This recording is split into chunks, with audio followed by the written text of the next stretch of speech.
나누겠는데요. 여러분 제목이 기분 나쁘시죠? 왜 아침부터 니들이야? 황 목사가 뭐 잘못 먹었나? 예, 여러분 이거 우리 옛날에 그 신구라고 하는 그 탤런트 선생님이 그 광고에서 니들이 이거 잘하시네요. 예, 개맛을 알아. 예, 그 광고를 한번 패러디를 해본 겁니다. 네. 뭐 그 의미를 이제 좀 그 안에 좀 담으면 어떨까라는 생각이 들어서 여러분과 좀 나눠본 건데요. 우리가 지난주에 유다의 선왕 중 하나인 히스기야의 이야기를 통해서 우리가 믿음의 교훈을 좀 나눴다면, 오늘은 지난주 설교 때 제가 서두에도 말씀드렸던 것처럼 사울, 다윗, 솔로몬, 이어서 이제 이스라엘이 두 나라로 분열됐다, 쪼개졌다라고 말씀을 드렸습니다. 그래서 그것을 이제 분열 왕국이라고도 부르는데, 우리나라가 남과 북이 갈라진 것처럼 이스라엘이 남과 북으로 분열하게 되는데, 남쪽은 이제 유다 지파를 중심으로 다윗 왕의 계보를 쭉 이어간 반면에, 북쪽은 이 유다와 베냐민 지파를 제외한 나머지 10지파가 솔로몬의 신하로 있었던 여로보암을 왕으로 세워 새로운 왕조를 열었다라고 말씀을 드렸는데요. 오늘은 그렇게 세워진 북왕국 이스라엘의 첫 번째 왕인 여로보암의 이야기입니다. 오늘 우리가 읽은 본문도 지난주처럼 그때예라는 어떤 특정한 시기를 가르치는 단어로 시작을 하고 있어요. 뒤에 이어지는 구절이 그의 아들 아비야가 병들었다라고 말하는 것을 볼 때, 아마도 그 아들 아비야가 병이 들게 된 이유가 아마 그 앞에 나오리라고 추측해 볼 수 있겠는데요. 그러니까 우리가 오늘 14장을 읽었으니까 가장 가까운 13장의 끝을 보면 우리가 좀 알 수 있을 것 같아요. 그때의 의미를 좀 찾을 수 있을 것 같은데, 우리 13장 33절 34절의 말씀을 화면을 보셔도 되고 성경을 보셔도 됩니다. 우리 같이 한번 읽어보도록 하겠습니다. 같이 읽습니다. 시작. 여로보암이 이 일 후에도 그의 악한 길에서 떠나 돌이키지 아니하고 다시 일반 백성을 산당의 제사장으로 삼되, 누구든지 자원하면 그 사람을 산당의 제사장으로 삼았으므로 이 일이 여로보암 집에 죄가 되어 그 집이 땅 위에서 끊어져 멸망하게 되니라. 아멘. 여기 보니까 이 일 후에도 라는 표현이 나옵니다. 그러니까 이 일 이전보다 더 이전에 어떤 일이 있었다라고 하는 걸 우리가 짐작해 볼 수 있는 그런 표현이죠. 여로보암은요, 북왕국 이스라엘의 왕에 오르고 나서요, 자기가 임의로 오른 것 아닙니다. 하나님이 선택하셨어요. 하나님이 택하셔서 그를 이스라엘 북왕국 이스라엘의 왕으로 세우셨는데, 이 왕이 되고 보니까 이스라엘의 성전이 어디 있죠? 이스라엘 성전이 어디 있습니까? 예루살렘에 있어요. 예루살렘은 어디에 있는 땅입니까?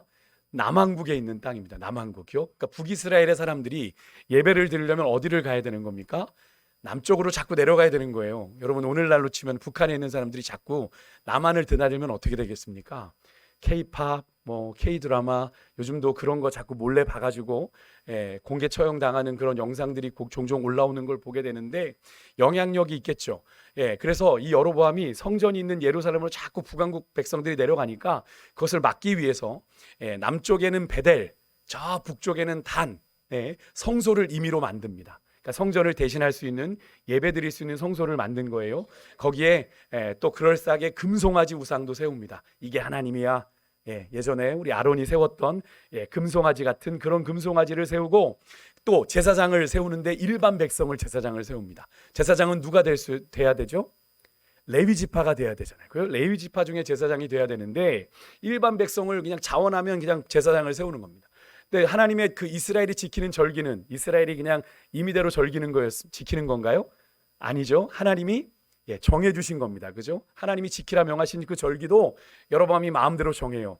그래서 백성들로 하여금 하나님을 온전히 섬기는 일에서 벗어나게 만듭니다.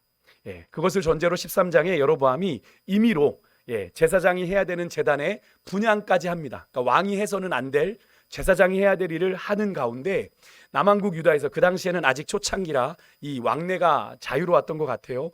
유다에서 온 하나님의 사람, 선지자죠. 선지자가 그런 제단을 향해서 저주를 선포합니다. 저 제단이 무너질 거다 라는 선포를 하니까 여로보암이 화가 나서 저놈을 잡아라 이렇게 손을 내밀었는데, 이 손이 그 순간 말라버려요.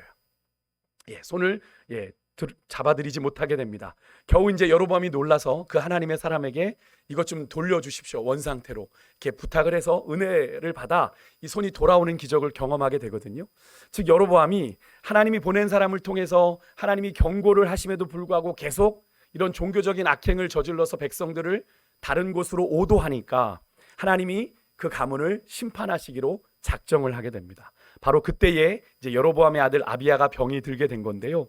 그렇다면 여기서 이 여로보암이 어떤 왕이었는지를 우리가 좀 알아봐야 될 것 같습니다. 원래 이렇게 여로보암이라는 왕이 하나님이 보낸 선지자를 대적할 만큼 이런 아나무인의 사람이었는지, 왜 이런 사람을 하나님이 왕으로 세우셨을까 하는 그런 생각이 들지 않습니까?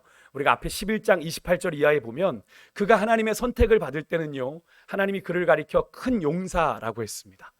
하나님도 그를 알아보았을 뿐 아니라 솔로몬도 그 당시 왕이었는데 그의 부지런함을 보고 요셉 지파를 감독하는 사람으로 세웠습니다. 요셉 지파는 두 지파죠. 므낫세, 에브라임 두 아들이 다 이스라엘 12지파에 들어와 있지 않았습니까? 다른 지파도 아니고 그 두 지파를 다 감독할 정도였다면 솔로몬도 그 사람을 상당히 신임했다라는 걸 우리가 알 수 있겠죠. 그 즈음에 하나님이 이 여로보암을 선택하십니다. 그래서 너에게 북왕국을 맡길 거야. 그리고 네가 북왕국에서 다윗의 길로 바르게 행하면 내가 너에게 이런 복을 줄 거야 라고 하는 약속까지 받았던 사람이 바로 여로보암입니다. 우리 한번 확인 한번 해볼게요. 우리 11장 37절 38절 말씀을 화면을 보고 함께 같이 읽겠습니다. 시작. 내가 너를 취하리니 너는 내 마음에 원하는 대로 다스려 이스라엘 위에 왕이 되되 내가 만일 내가 명령한 모든 일에 순종하고 내 길로 행하며 내 눈에 합당한 일을 하며 내 종 다윗이 행함같이 내 율례와 명령을 지키면 내가 너와 함께 있어 내가 다윗을 위하여 세운 것 같이 너를 위하여 견고한 집을 세우고 이스라엘을 내게 주리라. 아멘. 출발은 이랬어요. 여로보암의 출발은 하나님이 네가 다윗의 행함같이 그렇게 행하면 내가 너와 함께 있어서 내가 다윗에게 그렇게 했던 것처럼 너를 위하여 견고한 집을 세울 거야. 그죠? 이스라엘을 그렇게 해서 내게 줄 거야 라고 약속했어요. 근데 여로보암에 대한 오늘 우리가 읽은 성경의 기록은 어떠합니까? 그리 오래되지 않은 것 같은데 하나님의 계속된 경고에도 아랑곳하지 않았던 이 아나무인의 완악한 왕으로 이 여로보암을 성경은 고발하고 있다라는 거예요. 결국 그런 그의 악행은요, 그의 당대의 기록으로만 끝나지 않아요. 그의 당대의 기록으로만 끝나지 않고 북이스라엘이 이 여로보암의 가문에서 계속 이어지지는 않습니다만 어떻게든 왕이 계속 세워지게 되는데요. 그들의 그 뒤를 잇는 왕들의 역사 속에서 이 여로보암은요, 부정적으로 끊임없이 언급되는 아주 불명예스러운 인생이 되고 맙니다. 15장 26절에 보면 여로보암에 이어서 왕이 된 그의 아들 나답이 나오는데요. 나답이라는 왕이 나오는데 그를 성경이 평가하면서 이렇게 말합니다. 성경은요, 그가 그 아버지의 길로 행하며 그 아버지가 이스라엘로 범하게 한 그 죄 중에 그 아들인 나답이 행했다라고 기록을 합니다. 나답이 어떤 길로 행했어요? 그 아버지 여로보암의 길로 행했고 그 여로보암이 행한 죄 가운데 그 나답이 그대로 행했다라고 이야기를 하는 거죠. 이어지는 34절에도 보면 그런 여로보암의 가문을 하나님이 끊으시겠다고 하더니 반란이 일어났습니다. 반란이 일어나서 그 나답을 죽이고 왕위에 오른 바하사라는 왕이 있는데요. 그 왕에 대한 평가 또한 이러합니다. 여호와 보시기에 악을 행하되 누구의? 성경에 나옵니까? 여로보암의 길로 행하며 라고 기록함으로 이어지는 북왕국 이스라엘의 왕들의 이야기에 계속 불명예스럽게 언급되는 이름이 누구냐면 바로 여로보암입니다. 결국 여로보암에 대한 하나님의 기억은 어떻다는 거예요? 평가는 어떻다는 거예요? 북왕국 이스라엘의 악의 축이요, 악의 뿌리인 거죠. 사랑하는 성도 여러분, 여러분과 저의 인생은요, 하나님께 어떻게 기억되고 있을까요? 여러분은 착하고 충성된 종으로 하나님이 기억하실까요? 아니면 악하고 게으른 종이라 책망하실까요? 여로보암에 대한 성경의 기록을 통해 하나님은 오늘 이 시간에도 우리에게 질문하고 계시는 겁니다. 너의 인생은 내게 어떠하냐? 여러분, 우리가 걸어온 인생의 시간들을요, 말씀을 듣는 가운데 하나님 앞에 좀 진지하게 돌아보는 그런 은혜가 있으시기를 주 여러분을 축복합니다. 그냥 되는 대로 사는 인생이 아니라 하나님이 분명히 평가하시는 인생이 될 텐데 하나님이 내 인생을 바라보고 뭐라고 하실까? 사람 보기에 좋은 인생이 아니라 우린 누구 보시기에 좋은 인생이 돼야 되죠? 하나님 보시기에 좋았더라, 토부라고 얘기하시는 인생 돼야 되지 않겠습니까? 그런 인생 되시길 주의 이름으로 축복합니다. 이렇게 완고하고 완악한 여로보암, 그래도 아버지인지라 병든 자식 이 아비야가 어떻게 될지 궁금했나 봅니다. 성경에 예수님께서 그런 말씀하셨죠. 악한 자라도 자식에게 좋은 것을 줄 알거든. 그 말씀이 떠오르는 장면이에요. 그렇게 하나님 앞에 악을 행했던 여로보암도요, 그의 자식의 아픔 앞에서는 누구를 찾냐면 하나님을 찾습니다. 하나님을 찾아요. 그럴까라면 사실 그런 생각이 들더라고요. 말씀을 주면 이 사건을 계기로 이 여로보암이 좀 하나님 앞에 그 완고함, 완악함을 좀 돌이키고 지금부터라도 좀 하나님 앞에 정직하게 나아갔다면 좋았을 텐데, 여로보암은 그렇지 못합니다. 하나님 앞에서 자기 나름대로 꼼수를 부려요. 그것도 자기가 이 나라의 왕이 될 거라고 이야기했던 아이야라고 하는 선지자를 이야기합니다. 신통하잖아요. 자기가 지금 왕에 선 거 보니까 그 사람 나름 신통하지 않습니까? 그 사람에게 자기 부인을 보냅니다. 어떤 꼼수냐면 2절에 보니까 여로보암이 아내에게 변장을 시킵니다. 변장을 시킨다는 건 뭐예요? 떳떳하지 못하다는 얘기입니다. 변장을 통해 부인이여 당신이 내 왕비인 걸 누구도 모르게, 그래서 실로로 가시오. 거기 가면 선지자 아이야가 있는데 그 아이야에게 내 아들이 어떻게 될지 물어보십시오. 이 아이야는 하나님의 명령을 받아 조금 전에 말씀드린 여로보암이 왕이 될 걸 얘기한 선지자거든요. 신통하니까 찾아가라는 거예요. 여러분, 나름 치밀하게 선지자에게 가져갈 예물도 떡 한 개, 과자, 꿀 한 병으로 의도적으로 소박하게 준비합니다. 왕비가 가면 얼마나 거창하게 가겠어요, 그죠? 그런데 그렇게 하지 않습니다. 소박하게 선지자 아비야를 찾아가요. 가보니 아비야가 마침 또 많이 늙었네요. 나이가 많아서 눈이 어두워 잘 보지 못하는 상황이었습니다. 여로보암의 계획은, 꼼수는 아주 완벽하게 성공할 것처럼 보였어요. 꼭 요나가 니느웨로 가라고 하는 하나님의 말씀 어기고 어디로 도망갈 때, 다시스로 하나님의 낯을 피하여 가려고 할 때 마침 항구에 어떤 배가 있었습니까? 다시스로 가는 배가 있었잖아요. 그죠? 다시스로 가는 배가 있었던 것처럼 여로보암의 모든 계획이 완벽하게 이루어질 것처럼 보였습니다. 근데 결과는 어떻게 됐을까요? 선지자 아이야가 그 부인이 누구인지 몰랐습니까? 하나님이 여로보암의 꼼수에 속으셨나요? 이어지는 5절에 보니까 아니에요. 이어지는 5절에 보니까 하나님은 이미 여로보암의 꼼수를 다 아시고, 비록 나이 들어 육신의 눈이 잘 안 보이는 선지자 아이야에게 모든 것을 일러 주십니다. 그리고 어떻게 그들에게 대답해야 할 것까지도 말씀해 주시는데, 그 내용이 아주 구체적으로 11절까지 기록이 되어 있어요. 11절까지. 결과적으로 여로보암의 꼼수는 보기 좋게 하나님께 들키고 맙니다. 참 어리석죠. 그래도 솔로몬 때부터 이 요셉 족속 두 지파의 일을 감독할 만큼 지휘력도 있고 정치적인 수완과 능력도 있는 사람인데 이렇게 하나님을 모르다니요. 그래도 한 지파를 지휘 감독하는 그 지도자의 위치에 있을 정도라면 나름 하나님에 대한 이해가 있을 것이고, 그죠? 하나님에 대한 생각을 알 텐데 하나님에 대한 이해가 이토록 부족하다는 것은, 저는 그런 생각을 해봤습니다. 요즘 여러분 예레미야서를 묵상하고 계시는 분들도 그 중에 계실 텐데, 여러분 거기에 보면 이 자리와 신분이 그 사람의 믿음을 증명하는 게 아니다 라는 사실을 우리가 확인하게 되죠. 지난 금요일 묵상 여러분 혹시 기억하십니까? 38장에 예레미야를 죽이려고 왕에게 상소를 올렸던 유다 고관들과 예레미야를 살리려고 얘기했던 한 이방인이 등장을 하는 이야기 아니었습니까? 예레미야가 자꾸 듣기에 거북한 소리 한다, 백성들 사기 떨어뜨린다. 그래서 유다의 고관들이 찾아와서 시드기야 왕에게 예레미야를 죽이십시오 라고 얘기해서 예레미야가 어디에 던져지게 됩니까? 깊은 웅덩이에, 진창에 빠지게 되잖아요. 근데 그렇게 이제 죽을 위기에 있는 예레미야를 구하고자 하고 시드기야에게 찾아온 사람이 누굽니까? 성경에 보니까 그를 구스 사람이라고 합니다. 구스 사람은 아프리카 사람이에요. 이스라엘 백성이 아닙니다. 언약 밖에 있는 사람입니다. 그런 사람이 하나님을 알고 하나님을 두려워하여 하나님의 종 예레미야를 구출해내게 되죠. 저들의 행위가 악합니다. 왕이시여. 넷이었어요. 구스 사람인데 넷이었습니다. 이방인이고 넷이었어요. 신분도 넷이니까 하나님의 제사에 들어갈 수 없었습니다. 율법에는 넷이는 들어갈 수가 없거든요. 그러니까 하나님을 알 수 있는 기회가 제한되는 사람입니다. 그죠? 언약 밖에 있기도 하고 하나님을 알 수 있는 기회도 제한되는 사람인데, 그는 하나님을 경외할 줄 알아서 그가 시드기야에게 찾아가 예레미야를 구해야 됩니다. 상소를 올려서 예레미야가 시위대들에 옮겨지게 되는 것. 우리가 그 사실을 통해서 깨달았죠. 자리와 신분이 그 사람의 믿음을 그대로 증명하는 것이 아니구나. 여러분, 우리에게 적용해 보면 어떤 겁니까? 내가 직분을 가지고 있다고 내가 당연히 그 정도의 믿음의 수준이라고 우리가 오해하며 신앙생활에서는 안 된다는 거예요. 우리에게 하나님이 직분을 주실 때 여러분 우리가 구원받은 사실이 은혜인 것처럼, 그죠? 우리가 구원받을 자격이 없는데, 구원받을 조건을 갖추지 못했는데 그래도 구원받았기에 우리는 그 구원을 뭐라고 고백하죠?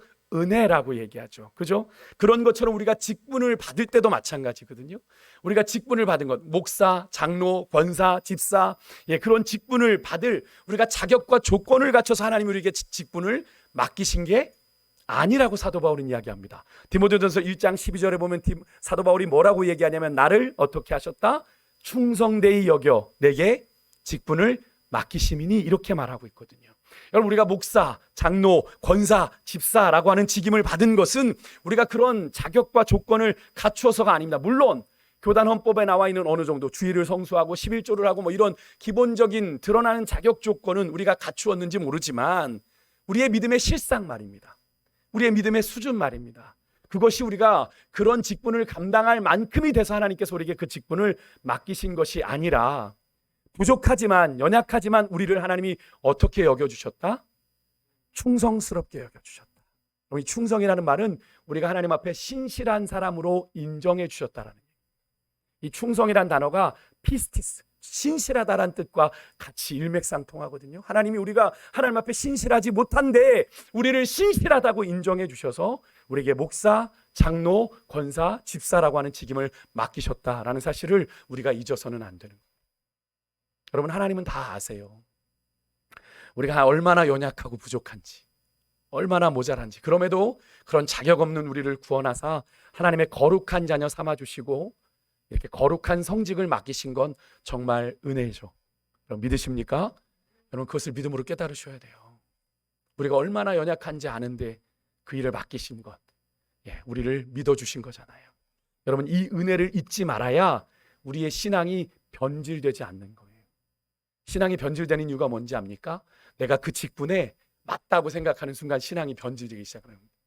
분명히 주신 하나님께서 맡기신 이 직임은 섬기는 직분인데 군림하기 시작하는 거예요, 교회. 여러분, 여로보암은요, 그런데 오늘 이야기 보니까 그 은혜를 너무 빨리 잊었어요. 여로보암도 자격 미달인 사람이에요, 사실은. 하나님이 왕으로 세우시기에 여러모로 부족한 사람이지만 하나님께서 그를 택하셔서 세웠단 말입니다. 그러면 감사함으로 그 사명을 감당해야 되는데 너무 빨리 변질되어 버린 거예요. 그러다 보니까 정작 경외해야 될, 존경하고 두려워해야 될 하나님을 너무나 과소평가해버리고 말았고요. 오늘과 같은 이런 어리석은 꼼수를, 하나님의 눈가림, 눈속임하려는 계획을 한 거예요. 얼마나 미련합니까? 여러분, 우리 하나님 그렇게 그런 분 아니시잖아요. 우리 하나님 과소평가하시면 안 돼요. 우리 하나님을.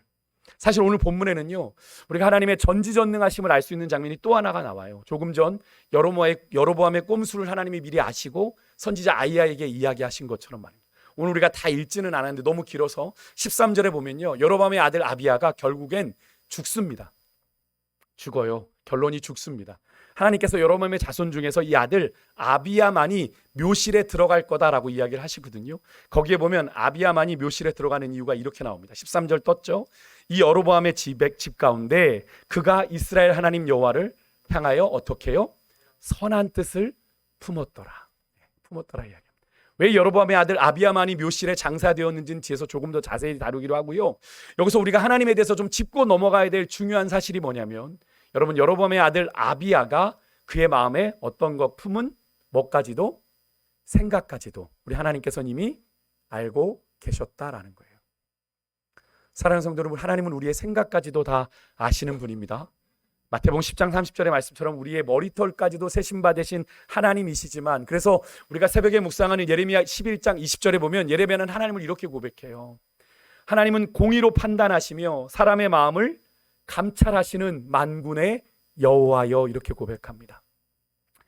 그러니까 하나님을 제대로 인식하고 있는 거죠, 예레미야가. 그러니까 여러분, 예레미야가 눈물의 선지자잖아요. 하나님이 전하라는 말씀 전하면서 온갖 수모를 많이 당합니다. 심지어 가족들에게도 손가락질을 당하고요, 친구들에게도 살해 위협을 당하고요, 동족들에게 아주 억울한 일을 많이 겪었어요. 그럼에도 불구하고 예레미야가 그 사명의 자리를 포기하지 아니하고 하나님의 말씀을 끝까지 전하는 이유 무엇입니까? 하나님을 제대로 알고 있기 때문에 그렇죠. 혹시 여러분 중에 내가 부린 꼼수, 얄팍한 계산에 하나님이 모르시겠지라고 생각하시는 분 혹시 계십니까? 이런 거 모르시겠지. 삶의 현장에서, 일터에서, 수많은 관계들 속에서 사람은 물론이고 하나님마저 속이고자 여러분 나만의 꼼수로 이리저리 머리 굴리며 살고 계시는 분 없으십니까? 하나님이 다 아세요. 여로보암은요, 하나님을 향해 나름 치밀한 전략으로 하나님을 속이고 그분의 의중을 떠보려 했지만 어떻게 되었습니까? 오히려 하나님께서 미리 모든 것을 알려주신, 육신의 눈으로는 잘 보지 못하는 늙은 선지자에게 찾아간 그 왕비가 대놓고 망신만 당하는 그런 신세가 되고 말았던 것을 우리가 오늘 보게 되는 거죠. 사랑하는 성도 여러분, 우리 하나님 아버지는 그렇게 호락호락하고 만만한 분이 아니십니다. 여러분, 우리가 신앙생활 하다 보면 자꾸 쉽게 빠지는 착각이, 정말 제가 자주 말씀드렸지만 하나님을 자기 수준에 맞춰 판단하고 이해하는 거예요. 내가 생각할 수 있는 딱 그 정도의 하나님으로만 하나님을 이해하는 거죠. 여러분, 그런데 그 하나님은, 그럼 그 하나님은 어떤 분이겠어요? 절대로 우리의 한계를 넘어서지 못하는 하나님이죠. 왜 그렇습니까? 내가 이해하는, 내가 계산하는 만큼만 일하시는 분이니까. 내 이해와 계산을 초월하는 일들은 그분도 안 되는 거잖아요. 우리 기준 안에서만 일하시는 분이니까 하나님의 그 전지전능한 가능성이 내 제한된 기준 속에서 한계 지어지게 되는 거죠. 그러니까 그러면 기도도 안 하는 겁니다. 내 기준에서 안 되는 일은 하나님도 안 된다고 생각하니까. 그러니까 기도 안 하는 거예요. 뭐 기도해봤자 뭐 달라지나? 근데 여러분, 우리 하나님이 정말 그 정도의 하나님이십니까? 아니죠. 우리 하나님은 절대로 그런 분이 아니십니다. 제가 자주 인용하는 이 말씀을, 이사야 55장 8절 9절의 말씀을 여러분들이 정말 수시로 묵상하고 좀 암송하셨으면 좋겠어요. 같이 한번 좀 화면을 보고 읽을게요. 오늘 우리 청소년부 친구들이 같이 예배를 드립니다. 우리 청소년 사역하시는 우리 유전 선생님이 좀 몸이 아프세요. 생각나시면 기도해 주시면 좋겠고요. 우리 같이 한번 화면을 보고 말씀을 읽겠습니다. 시작. 이는 내 생각이 너희의 생각과 다르며 내 길과 너희의 길은 다름이니라. 여호와의 말씀이니라. 이는 하늘이 땅보다 높음같이 내 길은 너희 길보다 높으며 내 생각은 너희 생각보다 높음이니라. 아멘. 여기서 하나님과 우리의 생각의 차이, 길의 차이를 하늘이 땅보다 높음같이라고 표현했어요. 그럼 정말 이 정도만일까요? 이 정도만일까요? 아니죠. 이건 우리가 인식 가능한 최대 범위입니다. 그래서 우리가 천지 차이라는 표현을 쓰잖아요. 그게 가장 인간이 표현할 수 있는 차이의 맥시멈입니다. 인식 가능한 맥시멈이에요. 그래서 성경에 하나님이 이 단어로 그렇게 표현을 하신 거예요. 내가 너희와 다른 게 이 정도 차이야. 너희들에게 그게 맥시멈이잖아. 하지만 하나님은 이것을 훨씬 초월하여 우리와 차원이 다른 존재이시죠. 그런데 여러분, 인간의 지식과 문명이 계속 발전하면서 인간의 생각을 흉내낼 수 있는 AI까지 나오는 이런 시대, 인간의 창조 능력 또한 무한할 것처럼 또 지식과 문명의 바벨탑을 계속 쌓아보지만 여러분, 절대로 피조물인 인간이 창조주가 될 수 없습니다. 요즘은 인본주의, 그래서 인권이 강조되고 있어요. 포스트 모더니즘의 이 절대 진리를 부정하는 사조의 영향이 세상에뿐 아니라 교회 안에도 많이 들어와 있습니다. 그러니까 이런 이야기를 하면 되게 무식한 것처럼 생각하는 분들이 있어요. 그런 게 어디 있습니까? 절대적인 게 어디 있습니까? 이렇게 얘기를 하는 분들이 있어요. 저는 뭐 저를 무식하다고 얘기하셔도 상관없습니다.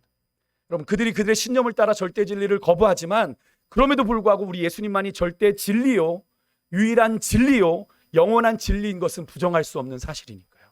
그것이 우리의 믿음의 뿌리요 근간이지 않습니까? 그게 없으면 우리의 믿음은 헛것이에요. 예수님만이 길이요 진리요 생명인 걸 고백하지 못한다는 우리의 믿음은 헛것이라니까요. 그러니까 여러분, 혹자가 뭐 다른 데도 구원이 있다? 뭐 그렇게 얘기하는 분들이 종종 있는데요. 교황도 몇 년 전에 그렇게 이야기한 적이 있었죠. 잘못된 겁니다. 어떻게 다른 종교도 구원이 있을 수 있어요? 예수님이 그렇게 말씀하지 않으셨는데. 그죠?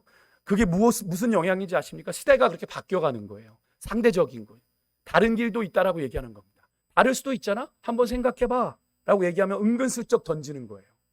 근데 우리는 분명히 예수님께서는 분명히 말씀하셨습니다. 내가 곧 길이요 진리요 생명이다. One of them이 아닙니다, 여러분. One of them이 아니에요. The way, the truth, the life예요.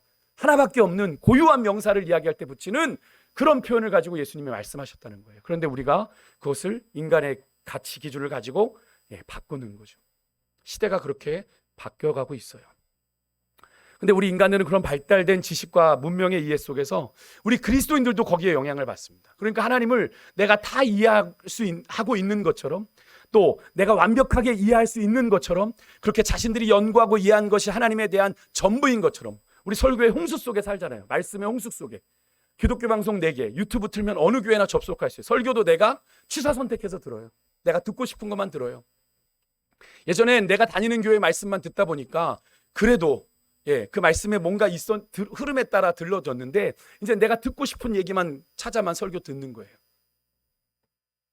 말씀의 주도권이 어디로 간 겁니까? 하나님께 말씀의 주도권이 있어야 되는데 말씀의 주도권이 사람에게 간 거예요. 하나님의 말씀으로 들어야 되는데 내가 그 말씀을 선택하니, 여러분 종이 주인의 말을 취사 선택해서 순종합니까? 이건 내가 하고 싶으니까 하고 내가 하기 싫은 건 안 하고, 그건 주인 노릇하겠다는 거죠. 여러분, 지금 그런 것처럼 이젠 더 나아가 이런 생각도 해요. 하나님을 이해하는 수준을 넘어서 내 마음대로 하나님을 설교를 선택해서 듣는 것처럼 창조주 되신 하나님을 내가 조정하고 이용할 수 있는 것처럼 착각하는 그런 시대가 되어가고 있습니다. 오늘 본문 속에 여로보암처럼 말이죠. 자기가 필요하니까 찾아가잖아요. 신통한 사람 찾아가잖아요. 하나님 찾아간 거잖아요. 여러분 가운데 그런 분 없으십니까? 사랑하는 성도 여러분, 조금 전 이사야 55장의 말씀을 통해 살펴본 것처럼 우리 인간의 이성과 사고 이해에는 분명한 한계가 있고요, 창조주 되신 하나님과 아주 큰 차이가 있습니다. 그래서 우리가 하나님을 아는 방법은 제가 늘 말씀드리지만 이 계시의 책인 성경만으로 가능해요.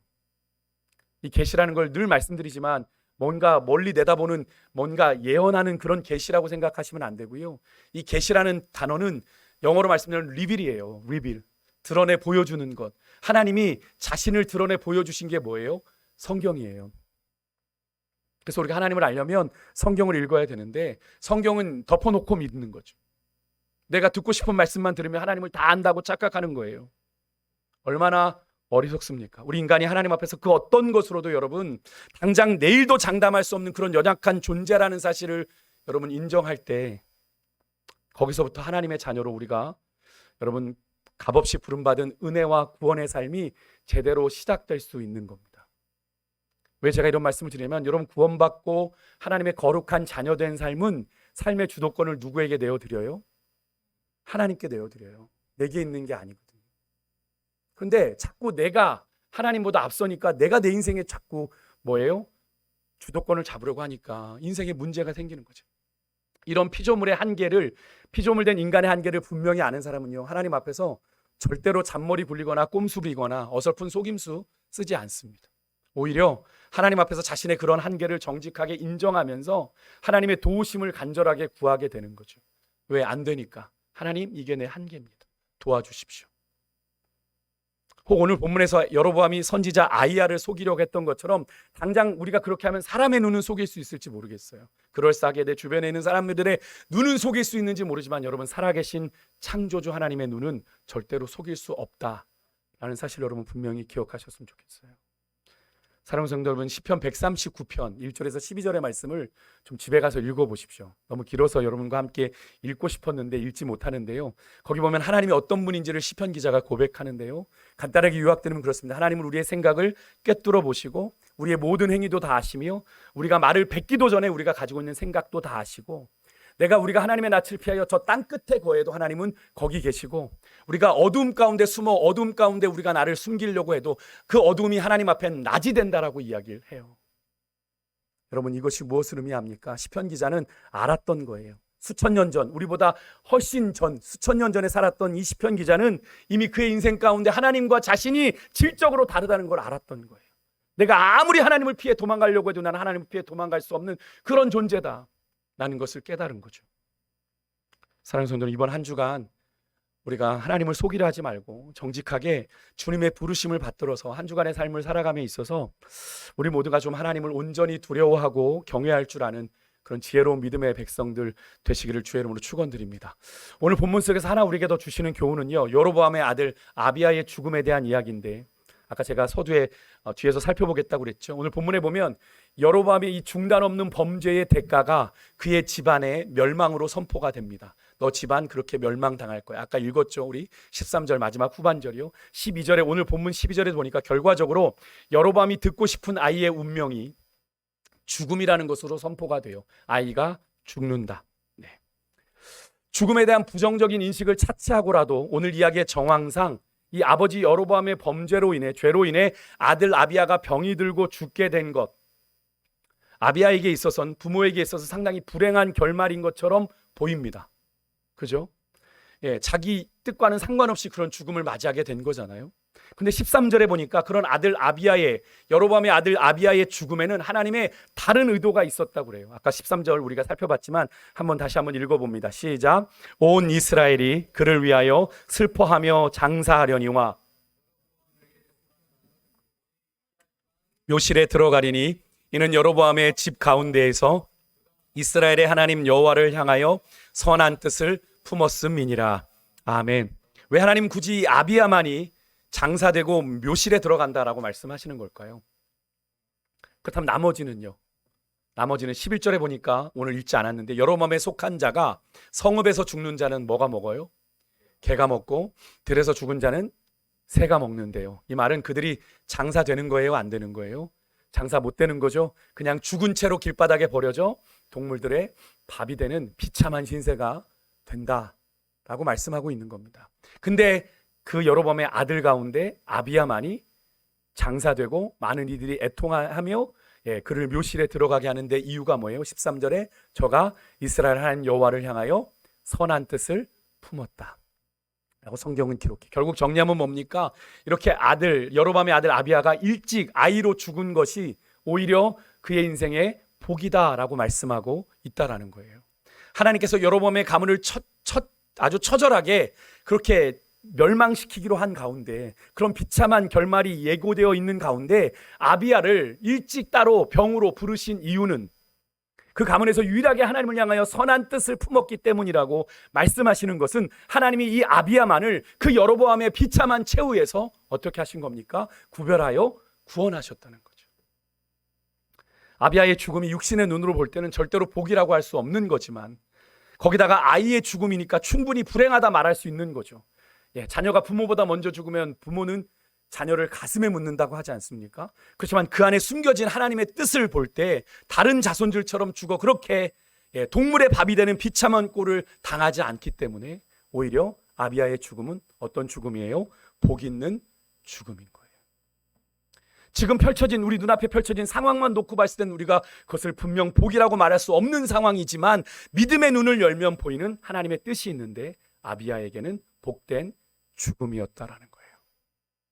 마찬가지입니다. 여러분, 우리의 신앙이 우리가 순간순간 만나는 환경과 상황에 연연하고 일일비하면 참 신앙생활하기 어렵습니다.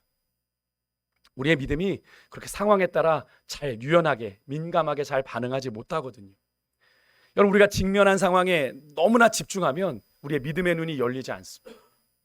근데 하지만요, 믿음의 눈을 열면 우리가 당장 직면하고 있는 이 현실, 이 상황이 만들어내는 그 당연한 결과와는 다른 하나님의 숨은 뜻, 의도가 보이게 되는데요. 어떤 하나님의 뜻일까요? 로마서 8장 28절의 말씀, 하나님을 사랑하는 자, 곧 그 뜻대로 부르심을 받은 자들, 구원받은 사람들을 말합니다. 그들의 삶에는 모든 것이 합력하여 선을 이룬다라고 하는 하나님의 뜻이 보이게 된다는 거예요. 지금 내 앞에는 고난이고 내 앞에는 어려움이고 내 앞에는 아픔이지만 그것이 합력하여 뭐를 이룬다고요? 선을 이루시는 하나님의 뜻이 보여지게 된다. 우리가 하루에도 수없이 흔들리는 갓대 같은 믿음이지만 우리가 이렇게 버티고 여기까지 올 수 있었던 것이 바로 이 믿음 때문 아닙니까? 하나님은 선하십니다. 오늘 아비야의 죽음에도 그런 하나님의 선하신 의도와 뜻이 숨겨 있었던 것처럼 말입니다. 여러분, 우리가 처한 환경과 상황을 너무나도 빨리 속단해서는 안 돼요. 그 상황을 놓고 믿음의 눈을 열어달라고, 하나님의 뜻을 볼 수 있게 해달라고 간구해야 되는 겁니다. 사랑하는 생각교 성도 여러분, 이번 한 주간도 여러분 치열한 삶의 현장 가운데서 우리가 맞닥뜨릴 여러 가지 환경과 상황들 속에 숨겨진 하나님의 선한 뜻, 선한 계획을 볼 수 있는 여러분의 믿음의 눈이 열려지시기를 주의 이름으로 축복합니다.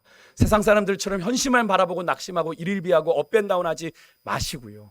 믿음의 눈을 들어서 하나님이 그 안에 무슨 계획을 가지고 계신지를 보실 수 있길 바라요.